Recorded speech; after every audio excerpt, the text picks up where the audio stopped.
નમસ્કાર, લોકમંચમાં આપનું સ્વાગત છે. આપની સાથે હું છું પાર્થ મોદી. દર્શક મિત્રો, લોકમંચમાં આજે વાત કરીશું એક એવા મુદ્દા ઉપર, એવા ટોપિક ઉપર કે જે ટોપિક કદાચ તમામ માતા પિતાઓની સાથે સાથે જે બાળકો કોલેજમાં જવા માટે કે પછી કહેવાય ને કે વિદેશ જવા માટેનું ક્યાંક વિચારતા હશે એમના માટે આજનો આ ટોપિક ખૂબ મહત્ત્વનો છે.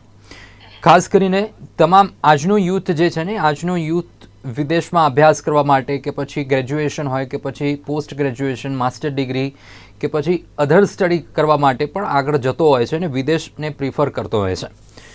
માઇગ્રેશન એક રીતે ભારત દેશની અંદર સતત વધી રહ્યું છે અને યુવા ધન કહેવાય ને કે બહાર જઈ રહ્યું છે. પરંતુ જાય એનું કોઈ જ વાંધો નથી, પરંતુ યોગ્ય દિશા અને યોગ્ય માર્ગદર્શન મળે એ પણ ખૂબ જરૂરી છે. છેલ્લા કેટલાય સમયથી કેનેડાની જીઓપોલિટિકલી વસ્તુ આખી આપણે સૌ કોઈને ધ્યાનમાં છે, જે ચર્ચાનો વિષય પણ ઘણી વખત બની ચૂકેલો છે.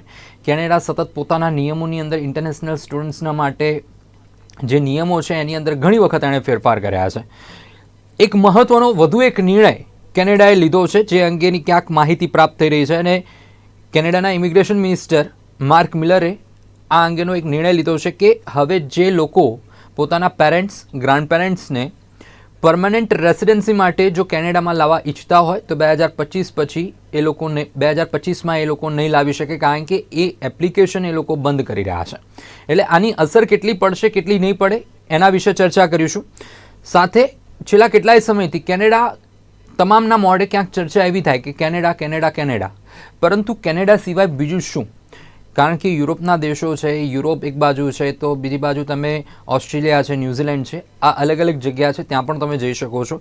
પરંતુ લોકોના મોઢે કે યંગસ્ટર્સના મોઢે એક જ વાત હોય કે ભાઈ કેનેડા જવું છે, ભાઈ કેનેડા જવું છે. તો એના સિવાય સવાલ એ ઊભો થાય કે કેનેડા સિવાય વિદેશ જઈને સેટ થઈ શકે, પોતાના પેરેન્ટ્સને લઈ જઈ શકે, પોતાની લાઈફ ત્યાં સેટલ કરી શકે એવો બીજો વિકલ્પ કયો, અને એ વિકલ્પ કેટલો યોગ્ય, કેવું રહેશે, એ મુદ્દે પણ આજે ચર્ચા કરીશું.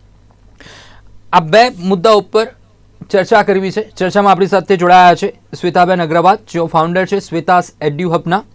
શ્વેતાબેન, આપનું સ્વાગત છે કાર્યક્રમમાં. Thank you. સાથે ભાર્ગવભાઈ મોદી આપણી સાથે જોડાયા છે, જેઓ કો ફાઉન્ડર છે એડ્યુગો એબ્રોડના. ભાર્ગવભાઈ, આપનું પણ સ્વાગત છે કાર્યક્રમમાં. Thank you. શ્વેતાબેન, આપનાથી શરૂઆત કરીએ કે કેનેડાનો એક ક્રેઝ સતત વધતો જતો હતો અને એક એવો પોઈન્ટ આવ્યો કે જ્યાં બહુ જ પીક ઉપર હતો કેનેડાનું, પરંતુ છેલ્લા કેટલાય સમયથી જે જીઓપોલિટિકલી ઇન્ડિયા અને કેનેડા વચ્ચેના જે સંબંધો થયા એના પછી ક્રેઝની અંદર થોડુંક ડાઉન થયું છે. તેમ છતાં પણ કેનેડા સતત પોતાના જે ઇન્ટરનેશનલ સ્ટુડન્ટ્સ માટેના જે નિયમો છે, એ પછી વર્કિંગ અવર્સની વાત હોય કે પછી સ્પાઉસને લઈ જવાની વાત હોય, આની અંદર સતત ફેરફાર કરતું રહ્યું છે નિયમોમાં. સ્પાઉસને લઈને જે નિયમ હતો કે માસ્ટર ડિગ્રી કરવા માટે જે વિદ્યાર્થીઓ જશે એ જ લોકો લઈ જઈ શકશે સ્પાઉસને, અને 1 વર્ષ માટે જે લોકો જશે એ નહીં લઈ જઈ શકે. આ પરિસ્થિતિ છે. અને વધુ એક નિર્ણય જે સામે આવી રહ્યો છે કે માતા પિતા કે પછી ગ્રેન્ડ પેરેન્ટ્સને તમારે લઈ જવા માટેની હવે ક્યાંક એપ્લિકેશન કે જે સ્પોન્સરશિપ વાળી વસ્તુ છે એ અટકાવવામાં આવી છે. આની એક્ઝેક્ટલી અસર શું, કેટલી થશે, અને આવનારા દિવસોમાં શું એપ્લિકેશન ફરીથી રીઓપનિંગ થશે કે અત્યારે કેનેડા ક્યાંક બેકલોગ્સ છે એને ક્લિયર કરવા માંગી રહ્યું છે? શું પરિસ્થિતિ થઈ રહી છે હાલ પૂરતું સૌથી પહેલા જણાવવા માંગીશ પાર્થભાઈ કે જે આઈઆરસીસી, જેમ ત્યાંના મિનિસ્ટર જે છે માર્ક મિલર, એમણે જે અત્યારે માહિતી આપી છે એને સૌથી પહેલા આપણે ડીકોડ કરવાનો પ્રયત્ન કરીએ. એમણે સૌથી પહેલો એ પોઈન્ટ કીધું છે કે આ જે પરમનન્ટ રેસિડેન્સી જે પેરેન્ટ્સ અને ગ્રાન્ડ પેરેન્ટ્સને આપવામાં આવતી હતી એની એપ્લિકેશન 2025માં ટેમ્પરરીલી બંધ કરવામાં આવી છે. જો એ લોકો શબ્દ ટેમ્પરરી વાપરી રહ્યા છે તો એનો આપણે અર્થ એક નીકાળી શકીએ કે કદાચ ફ્યુચરમાં પ્રોબેબલી 1 વર્ષ કે 2 વર્ષ પછી આ એપ્લિકેશન ફરી સ્ટાર્ટ થઈ શકે છે. સૌથી પહેલો મુદ્દો. બીજો મુદ્દો એ લોકો એ કહી રહ્યા છે કે જે બેકલોગ્સ છે, જો આપણે 2023ના આંકડા ગણીએ તો અપ્રોક્સિમેટલી 40,000 પીઆરની, પેરેન્ટ્સ અને ગ્રાન્ડ પેરેન્ટ્સના પીઆરની એપ્લિકેશન જે છે પેન્ડિંગ હતી. ત્યાર પછી 2024ની અંદર આ આંકડો સતત વધતો રહ્યો. કદાચ આ અલાર્મિંગ સિચ્યુએશનના લીધે જ એ લોકોએ હમણાં હાલ પૂરતું આ એપ્લિકેશન્સ ઉપર પોઝ મૂક્યો છે અને પ્રોબેબલી ફ્યુચરની અંદર આ વસ્તુ ફરી સ્ટાર્ટ થઈ શકે છે. હવે આમાં જોવાનો એ મુદ્દો છે કે જો આ એપ્લિકેશન્સ બંધ થશે તો શું પરિવારજનો કેનેડામાં સ્થાયી થઈને વસેલા એમના બાળકો અથવા તો અન્ય પરિવારજનોને નહીં મળી શકે? તો એના માટેનો એક રસ્તો ત્યાં આગળ બતાવવામાં આવ્યો છે કે પેરેન્ટ્સ અને ગ્રાન્ડ પેરેન્ટ્સ જે કેનેડાની બહાર રહેતા હોય એ લોકો સુપર વિઝા માટે એપ્લિકેશન કરી શકે છે, પ્રોવાઇડેડ કે એમના બાળકો અથવા તો એમના પરિવારજનો કેનેડાની અંદર પીઆર અથવા સિટીઝનશિપ ધરાવે છે. તો આ કેસની અંદર આપણે એઝ અ હોલ એવી રીતના જોઈ શકીએ કે તમારા મુદ્દા પ્રમાણે કે બેકલોગ તો છે જ, જેટલી પણ અત્યાર સુધી એપ્લિકેશનની પ્રોસેસિંગની ડિલે થઈ છે એના લીધે અત્યારે કદાચ પાઇલઅપ બહુ મોટું થઈ ચૂક્યું છે અને એને પ્રોસેસ કરવા માટે કદાચ આઈઆરસીસી ને વધારે ટાઈમની જરૂર છે અને એટલા માટે કદાચ એમણે ટેમ્પરરી પોઝ મૂક્યો છે. અને બીજું પાછું એ પણ ગણી શકાય કે અત્યારે જેવી રીતે સ્ટુડન્ટ્સની સાઇઝમાં પણ કેપિંગ લગાવવામાં આવ્યું છે, એવી રીતે ક્યાંક ને ક્યાંક ભારત સાથે જે થોડું જીઓપોલિટિકલ પરિસ્થિતિ વણસી હતી એના પરિણામ મુજબ આપણને એની થોડીક અસરો પણ જાણવા મળી શકે છે. અને છેલ્લે એવું કહી શકાય કે આ આખો મુદ્દો જે છે એની અંદર એ લોકો પાસે જે અત્યારે ઓવર પોપ્યુલેટેડ કન્ટ્રી છે એ લોકો પાસે સર્વિસીસની અત્યારે અવેલેબિલિટી નથી, જોબ સેક્ટર એટલા નથી, અત્યારે એ લોકો પાસે ઇન્ફ્રાસ્ટ્રક્ચર એટલું નથી, ઇન્ડસ્ટ્રી કેપેબલ નથી કે બધાને અકોમોડેટ કરી શકે. તો કદાચ આ બધા ફેક્ટર્સને ધ્યાનમાં લઈને જ આ એક ડિસિઝન લેવામાં આવ્યું હશે એવું ગણી શકાય. બિલકુલ, પણ શ્વેતાબેન લાગી રહ્યું છે કે સૌથી મહત્વનું છે આ નિર્ણય લીધો છે કે પેરેન્ટ્સ છે કે ગ્રાન્ડ પેરેન્ટ્સ છે એમની જે એપ્લિકેશન્સ છે એને અટકાવવાની જે વાત છે, ભલે એ ટેમ્પરરી જે બેકલોગ હટી જાય કે સિસ્ટમ એક કહેવાય ને ટ્રેક ઉપર આવે. સૌથી મહત્વની વસ્તુ જે હેલ્થકેર સિસ્ટમ છે, કારણ કે એજડ વ્યક્તિ જ્યારે જાય એટલે સૌથી મોટો ઇસ્યુ આવે હેલ્થકેરને લઈને. તો એ હેલ્થકેરની સિસ્ટમ સુદ્રઢ થાય કે જે ત્યાં લોકો વસે છે એ લોકોને પ્રોપર હેલ્થકેર મળી રહે, એટલા માટે કદાચ એ શક્યતા છે કે આ બધી એપ્લિકેશન ઉપર અત્યારે પોઝ મૂકવામાં આવ્યો હોય. પૂરેપૂરી શક્યતા છે. એની સાથે હું બીજી પણ એક ફેક્ટ એડ કરવા માંગીશ. કેનેડાની જે ઓવરઓલ પોપ્યુલેશન છે એની અંદર અત્યારે 62% થી વધારે વૃદ્ધ લોકો છે જે લોકો હવે રિટાયરમેન્ટ એજમાં છે 2024માં. એટલે આ એક સ્પેશિયલ યર તરીકે માર્ક કરવામાં આવે છે 24-25 ને, કે જ્યારે કેનેડાની મેક્સિમમ પોપ્યુલેશન જે છે રિટાયરમેન્ટ એજ ઉપર છે. એટલે આ કદાચ અત્યારે એ લોકો માટે ખૂબ જ નાજુક પરિસ્થિતિ છે કે જ્યારે એ લોકોના પણ એમ્પ્લોઈઝ કે જે હવે પેન્શનર્સ બનશે, કે જેની અંદર ગવર્મેન્ટને હવે પોતાના રૂપિયા ઇન્વેસ્ટ કરવા પડશે, એમને પેન્શનના રૂપે અમુક મહેતાણું આપવું પડશે. એની સાથે સાથે જો દેશની અંદર બીજા વયોવૃદ્ધ લોકો જે પીઆરની એપ્લિકેશન થ્રુ આવવા જઈ રહ્યા છે, જો એમનો નંબર પણ મોટો થઈ જાય તો કદાચ એમના માથે હેલ્થકેરના માટે થઈને બહુ મોટી ચેલેન્જ ઊભી થઈ શકે છે. અને જેવી રીતે આપણને ધ્યાન છે એવી રીતે કે ભારતમાં હેલ્થકેરની સર્વિસીસ બહુ પ્રાઇમરીલી અવેલેબલ છે. દરેક ગલી દરેક નુક્કડ ઉપર તમને એક સારામાં સારી હોસ્પિટલ મળી જાય છે કે જ્યાં તમે તમારી કોઈ પણ રોગની સારવાર કરાવી શકો છો. પણ સેમ વસ્તુ કેનેડામાં અવેલેબલ નથી. ત્યાં આગળ આપણને હેલ્થકેર સર્વિસ લેવી હોય તો હેલ્થ ઇન્સ્યોરન્સ તો જરૂરી છે, પણ એની સાથે સાથે એક ડોક્ટરની સામાન્ય અપોઇન્ટમેન્ટ માટે પણ તમારે ઓછામાં ઓછા 10 થી 12 દિવસનું રાહ જોવી પડે છે. તો એના હિસાબે કહી શકાય કે હેલ્થકેર ત્યાં આગળ બહુ ટાઈમ કન્ઝ્યુમિંગ, ખર્ચાળ અને બહુ ડિલેડ છે. તો કદાચ એમના અત્યારે જે રેસિડેન્ટ્સ છે એની અંદર જો બીજા પીઆર કેન્ડિડેટ્સનો વધારો થાય અને એ બધા જ કદાચ સિનિયર સિટીઝન્સ હોય તો એમની મુશ્કેલીઓમાં ઘણો વધારો થઈ શકે છે. એ પણ એક મહત્વનું પરિબળ છે જેના લીધે આ ડિસિઝન લેવામાં આવ્યું હોય. બિલકુલ. અલગ બીજા ઘણા મુદ્દા છે કેનેડાને લઈને ચર્ચા કરવી છે, પરંતુ ભાર્ગવભાઈ જે પરિસ્થિતિ છે કે ક્રેઝ છે કેનેડાને લઈને કે કેનેડા જવું છે, એની પાછળનું કારણ શું હોઈ શકે? અને જ્યારે એક વૈકલ્પિક વ્યવસ્થાની જો વાત કરીએ કે એક બીજો દેશ કે જ્યાં તમે સેટ થઈ શકો, તો એવા બીજા કયા દેશ છે? કારણ કે જો યુરોપની વાત કરીએ તો યુરોપમાં 44 આખો યુરોપ યુનિયનની અંદર 44 દેશોનો સમાવેશ છે. પશ્ચિમ યુરોપમાં વાત કરીએ તો ઓસ્ટ્રેલિયા છે, બેલ્જિયમ છે, ફ્રાન્સ છે, જર્મની છે, લક્ઝમબર્ગ છે, નેધરલેન્ડ છે, સ્વિટ્ઝરલેન્ડ છે. પૂર્વી યુરોપમાં વાત કરીએ તો બેલારુસ છે, બલ્ગેરિયા છે, ચેક રિપબ્લિક છે, હંગેરિયન છે, પોલેન્ડ છે, મોલ્ડોવા છે, રોમાનિયા છે, રશિયા છે, સ્લોવાકિયા છે. એટલે ટૂંકમાં લિસ્ટ ઓફ કન્ટ્રીઝ છે કે જ્યાં તમે સેટ થઈ શકો.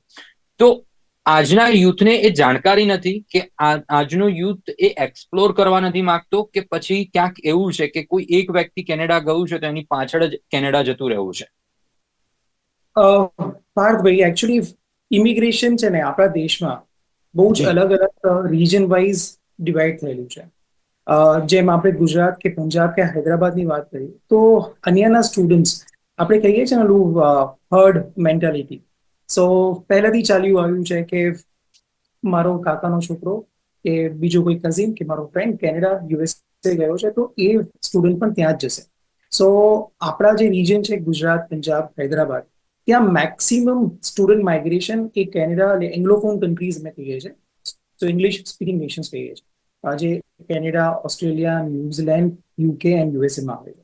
હવે આ કન્ટ્રી, આ 3 રિજનને છોડીને જો આપણે ઇન્ડિયાની ટિયર સિટીઝ જોઈએ કે મુંબઈ, દિલ્હી, બેંગલુરુ, પુણે વગેરે વગેરે, ત્યાં આવો ક્રેઝ, જે ભેડચાલ કે હર્ડ મેન્ટાલિટી વાળો ક્રેઝ નથી.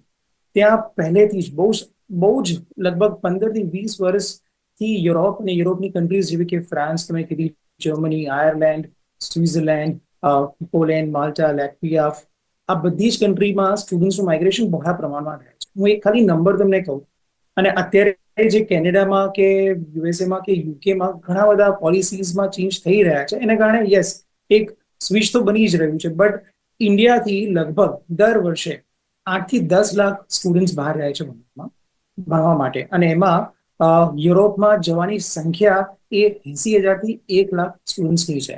એટલે એ નંબર આમ આપણે જોવા જઈએ તો ખાલી 10 થી 15% જ છે, બટ એ નંબર 10 થી આપણા પોપ્યુલેશનને ધ્યાનમાં રાખીને જોઈએ, અને જો કદાચ આપણે એવું ક્લેમ કરતા હોઈએ કે છોકરાઓ યુરોપ નથી સમજતા, તો કદાચ રોંગ છે. મે બી ગુજરાતમાં નથી સમજતા, હવે સમજવાનું ચાલુ કરી રહ્યા છે, બટ ઓવરઓલ ઇન્ડિયા ખાતે આપણે જોઈએ તો યુરોપ જવાનો નંબર તો બહુ જ મોટો છે. અને જર્મનીમાં તો આ વર્ષે તમે નહીં માનો, 60,000 સ્ટુડન્ટ્સ 2024માં 60,000 છોકરાઓ જર્મનીમાં ગયા છે, અને એ જે 2023માં એ નંબર ખાલી 42,000નો જ હતો. અને સેમ નંબર તમે આયર્લેન્ડ અને ફ્રાન્સ જેવી કન્ટ્રી પણ જુઓ તો વાય યર ઓવર યર એનો ગ્રોથ રેટ બી 25% છે. અને આ બધી જ કન્ટ્રીમાં સ્ટુડન્ટ્સને અફોર્ડેબલ એડ્યુકેશન મળે છે, ફ્રી એડ્યુકેશન મળે છે, સ્કોલરશિપ્સ મળે છે. બધી જ કન્ટ્રી 2 વર્ષના પોસ્ટ સ્ટડી વર્ક રાઇટ્સ આપે છે, અને પીઆર નો રૂટ પણ આપે છે, જે આગળ આપણે ડિસ્કશન કરીશું કેવી રીતના થાય છે.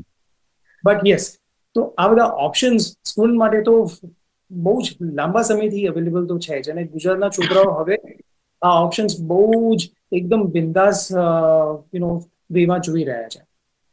બિલકુલ. દર્શક મિત્રો, જે રીતે ભાર્ગવે વાતચીત કરી કે પંજાબ અને ગુજરાત આ બે જે રીઝન છે કે બે સ્ટેટ પ્રમાણે ક્યાંક કહેવાય ને કે આજુબાજુના લોકો કેનેડા ગયા હોય તો એક ક્રેઝ આપણને જોવા મળે કે કેનેડાનો ક્રેઝ છે, પરંતુ ઓવરઓલ જે રીતે ભાર્ગવભાઈ કહી રહ્યા છે કે યુરોપ જવા વાળી પણ એટલી જ સંખ્યા છે, અને યુરોપને પણ લોકો એક્સપ્લોર કરી રહ્યા છે, અને ગુજરાતનો યુવાન પણ એ વિશે વિચારતો થયો છે.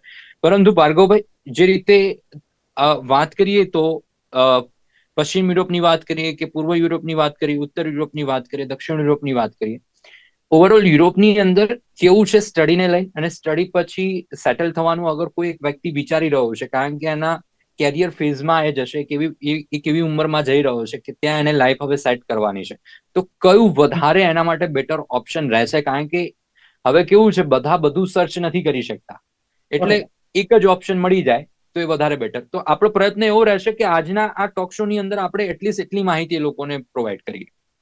કોઈ વાંધો નહીં. સો યુરોપમાં બેઝિકલી શેંગેન ઝોન છે. આખું યુરોપ તો બહુ જ મોટું છે, પણ સ્ટુડન્ટ શેંગેન 29 કન્ટ્રીઝ આવે છે, એ શેંગેન ઝોનમાં જ ભણવા માટે જવા માંગતા હોય છે. એનું રીઝન એવું છે કે સ્ટુડન્ટને એક નેશનલ શેંગેન વિઝા મળે છે. જેમ કે છોકરો કદાચ જો ફ્રાન્સ જાય છે તો એના માટે 29 શેંગેન ઝોન કન્ટ્રી ઓપન થઈ જાય છે ભણવા માટે, ફરવા માટે, કે જર્મનીમાં જવું છે તો એને કોઈ વિઝાની જરૂર નથી પડતી. હવે આ એક શેંગેન ઝોનની વાત થઈ ગઈ. હવે યુરોપમાં સૌથી વધારે પોપ્યુલેશન જે થઈ રહી છે, સૌથી પોપ્યુલર, એ જર્મની છે, ફ્રાન્સ છે અને આયર્લેન્ડ છે. જર્મની આપણને બધાને જ ખબર છે કે it is top GDP in the world. They are rank 5th in the world. અને ત્યાં ઓટોમોબાઈલ સેક્ટર, આઈટી સેક્ટર આખા વર્લ્ડનું ત્યાંથી જ હેન્ડલ થાય છે. એટલે નંબર તો મેં તમને ઓલરેડી કીધું કે 60,000 સ્ટુડન્ટ્સ ત્યાં જાય. સેમ ફ્રાન્સમાં brand, business, luxury, wine and spirit management, fashion management, એવા બધા જ પ્રોગ્રામ ભણવા માટે ફ્રાન્સમાં દર વર્ષે લગભગ 8 થી 10,000 સ્ટુડન્ટ જાય છે. અને ત્રીજી કન્ટ્રી મેં તમને કીધી આયર્લેન્ડ. આયર્લેન્ડ આમ જોવા જઈએ તો આઈટી અને ફાર્મા ઇન્ડસ્ટ્રીનું મક્કા કહેવાય છે. કેમ?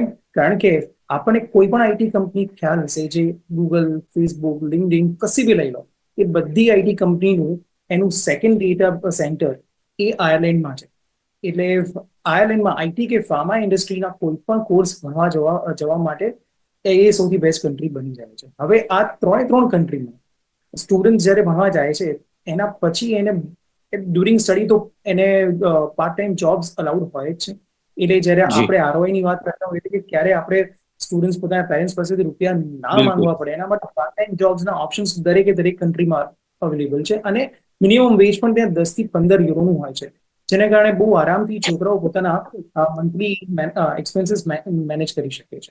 આફ્ટર એડ્યુકેશન, જેમ મેં તમને પહેલા કીધું, ત્રણ કન્ટ્રીમાં 18 મહિનાથી 24 મહિનાના પોસ્ટ સ્ટડી વર્ક રાઇટ્સ હોય છે, જેમાં છોકરો આરામથી પોતાની જોબ શોધી શકે. હવે એક એક્ઝામ્પલ એમાં જર્મનીનું હું આપું તો જર્મનીમાં જી average pay scale after education is 42 to 44,000 euros per year.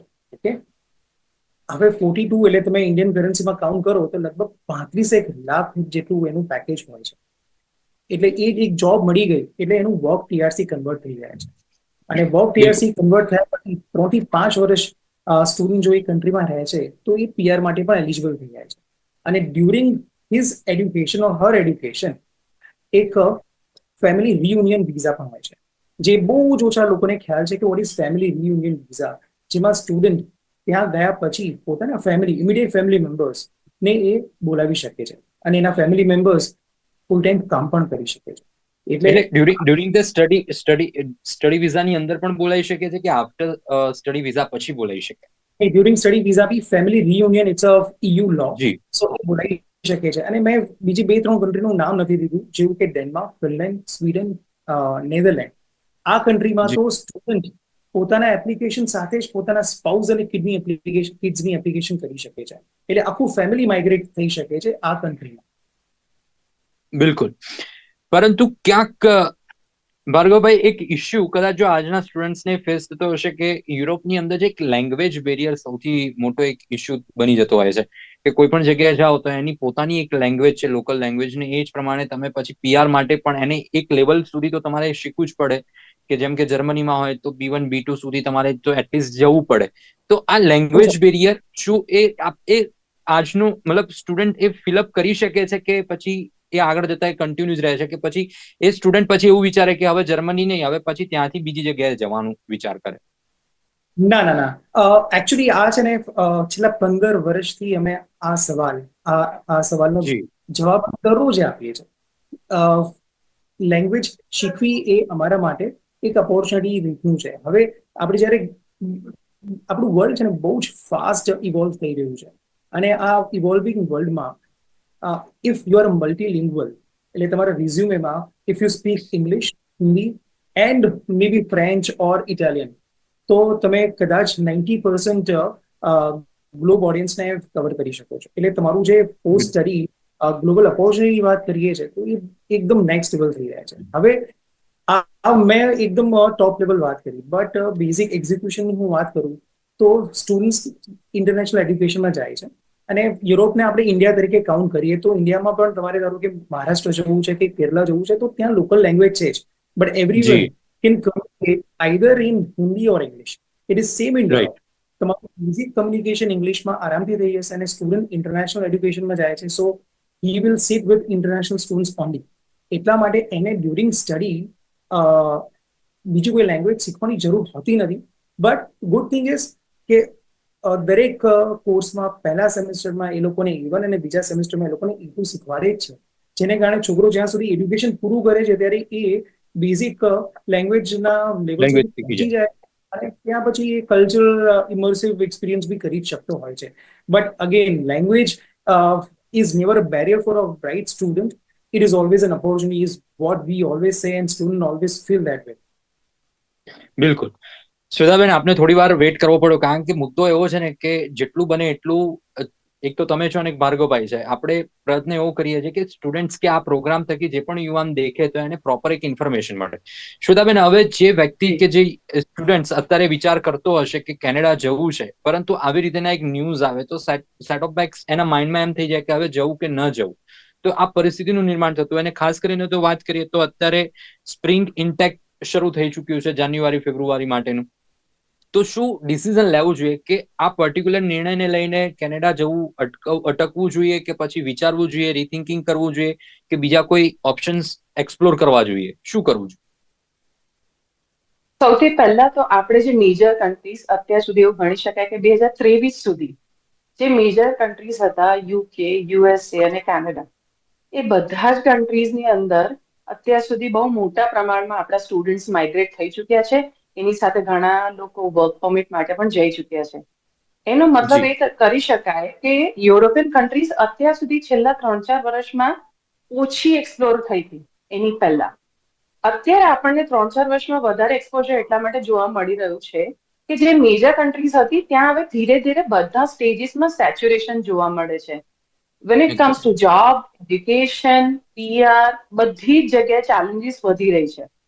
હવે આ બધા કન્ટ્રી જે મેજર હતા એમાં સૌથી વધારે લોકોનું ઇન્ક્લિનેશન કેનેડા તરફ વધારે હતું. એનું રીઝન એ હતું કે ત્યાં કેનેડાની PR સિસ્ટમ જે છે એ ઇમિગ્રેશન ફ્રેન્ડલી હતી. એટલે સ્ટુડન્ટ માટે અહીંયાથી જવું, ત્યાં જોબ શોધવી, ભણવું અને PR માટે અપ્લાય કરવું, એ પ્રોસેસ જે છે એ ઘણી સ્મૂથ હતી. અને એની સાથે સાથે એમના ફેમિલીને પોતાના દેશથી કેનેડામાં બોલાવવા, એમને ત્યાં સેટલ કરવા, એ આખી પ્રક્રિયા પણ એકદમ સ્મૂથ હતી. હવે કદાચ જો ત્યાં સેચ્યુરેશન આવવાને લીધે આ પરિસ્થિતિ બદલાય છે તો ક્યાંક ને ક્યાંક સેકન્ડ થોટ તો આવશે જ. હવે એ સેકન્ડ થોટ જો આવે છે તો એની સામે એ પણ વિચારવાનું રહેશે કે તમારો ગોલ શું છે.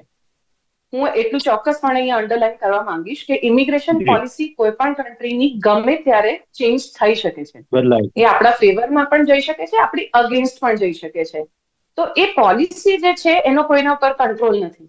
તો બેટર એ છે કે આપણે આપણી પ્રોફાઇલ ઉપર કામ કરીએ, આપણે આપણું સારું એજ્યુકેશન લઈએ, IELTS લેંગ્વેજ પ્રોફિશિયન્સી ટેસ્ટનો સારો સ્કોર લઈએ અને એની સાથે સાથે સારી જોબ કરીએ અને પછી આપણે બધા ઇમિગ્રેશનના નિયમો જાણી અને ત્યાર પછી નિર્ણય લઈએ કે આપણે મેજર જે કન્ટ્રીઝ 5 છે એમાં જવું છે કે યુરોપિયન કન્ટ્રીઝમાં જવું છે. કારણ કે હવે એવું કહી શકાય કે આફ્ટર પ્રોબેબલી 2021 હવે સિનારીઓ એ છે કે લગભગ બધી જ કન્ટ્રીઝ પોતાના રૂલ્સ એન્ડ રેગ્યુલેશન્સ જે છે એમને ઇમિગ્રેશન ફ્રેન્ડલી કરી રહી છે. એટલા માટે બહાર જઈને વસવાટ કરો બીજા દેશોમાં પણ એ થોડું ધીરે ધીરે સહેલું થઈ રહ્યું છે. હા, હું એટલું ચોક્કસ કહીશ કે દરેક દેશની પોતાની ચેલેન્જીસ છે. જેવી રીતે હમણાં જ આપણે વાત કરી કે જર્મનીમાં તમે જાઓ છો તો જર્મન શીખવું ખૂબ જ જરૂરી છે. આ એક લિમિટેશન છે કે જ્યાં તમે બીજી રિજનલ લેંગ્વેજ ફોલો કરો છો એક્સેપ્ટ ઇંગ્લિશ. અને મેજર 5 કન્ટ્રીનો સૌથી મોટો એડવાન્ટેજ આ છે કે ત્યાં તમને ઇંગ્લિશ આવડે છે તો તમને બીજી લેંગ્વેજનું કોઈ બેરિયર નડતું નથી. બિલકુલ. તો ડેફિનેટલી જે લોકો હવે ડિસિઝન લેવા જઈ રહ્યા છે 2025માં એમણે આ બધા ફેક્ટર ધ્યાનમાં રાખવા જોઈએ. પોતે ફ્યુચર કરિયર ક્યાં બનાવે છે, પોતે કઈ ફિલ્ડના સ્ટુડન્ટ છે, કઈ ફિલ્ડમાં જોબ કરવા માંગે છે અને એ ફિલ્ડ કઈ કન્ટ્રીમાં એમને સૌથી વધારે ઓપોર્ચ્યુનિટીઝ આપી શકશે. આ બધું સર્વે આજકાલના બાળકો જે બહાર જવાની મહેચ્છા ધરાવે છે એમને અવશ્યપણે કરવું જોઈએ. ડેફિનેટલી. સમયની મર્યાદા નડી રહી છે, કાર્યક્રમને અહીંયા ટૂંકાવીએ છીએ. દર્શક મિત્રો, એટલું જરૂરી છે કે ડિફાઇન યોર ગોલ, કે તમારે એક ગોલ નક્કી કરવો પડશે કે તમારું સ્ટડી બેકગ્રાઉન્ડ શું છે, ક્યાં જવું છે અને ઓપોર્ચ્યુનિટીઝ ક્યાં વધારે છે, એ પ્રોપર તમારે ફિલ્ટર કરીને પછી ડિસિઝન લેવાની જરૂર છે. હવે જે રીતે ભાર્ગવભાઈએ વાત કરી કે language is not barrier for any country, કે હવે લેંગ્વેજ કોઈ મોટો બેરિયર નથી, તમે શીખી જ શકો છો અને જઈ પણ શકો છો અને સેટ થઈ પણ શકો છો. ખેર, આશા રાખીએ કે આ કાર્યક્રમ થકી કહેવાય કે 60 થી 70% લોકોના માઇન્ડમાં ક્લિયર થયું હશે કે અત્યારે જે પરિસ્થિતિ કેનેડામાં ચાલી રહી છે, સ્પ્રિંગ ઇન્ટેકની અંદર જાન્યુઆરી ફેબ્રુઆરીમાં જે ઇન્ટેક આવી રહ્યા છે એની અંદર શું સ્ટેપ લેવા, કઈ દિશામાં આગળ વધવું, એ તમે પોતાની રીતે નક્કી કરી શકો. આપણી જોડાયા શ્વેતાબેન, ભાર્ગવભાઈ, આ બંને જોડાયા. દર્શક મિત્રોને માહિતી આપી બદલ બંનેનો આભાર. Thank you very much. દર્શક મિત્રો, લોકમંચની આજની રજૂઆતમાં અત્યારે બસ આટલું જ. ફરીથી મળીશું. નમસ્કાર.